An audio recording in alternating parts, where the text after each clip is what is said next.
Tyler. So you asked about how we use UDL to best prepare students, and I would say that because the goal of UDL is to create expert learners, what we should really be focused on when we're using UDL in our classrooms is empowering students to understand how they learn best and what their own learning preferences are. And don't confuse that with learning styles, that's not a thing, but meaning, how do I really want to approach this given a certain context? So, for example, I really like to learn with other people. I like to have conversations. I like to be collaborative, unless I'm really stressed out.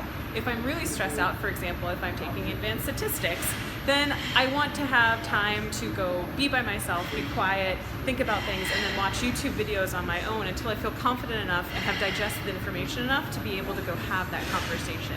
So in knowing those things about myself, as an adult, I'm able to navigate my world and continue on doing graduate studies or being in my job and being successful. And so in knowing those things, we're able to go out and navigate on our own and keep learning. So for example, my husband, who is not an educator, has been dragged along on my UDL journey, and he thinks about UDL in his job as a professional fundraiser because he has to give out messaging to people, right? So he thinks about multiple means of representation and action and expression all the time when he's talking to potential donors. And so it's really interesting how that has translated into his own thought process about how he approaches people.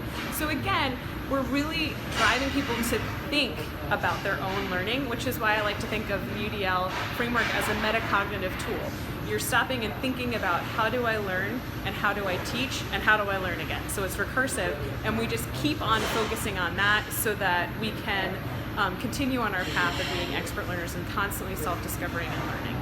And you are? And I'm Lisa Carey. And where do you work? I work at the Kennedy Krieger Institute and the Center for Innovation and Leadership in Special Education. We're an affiliate of Johns Hopkins, and I am a former special ed teacher and also a doctoral student because I like having no free time.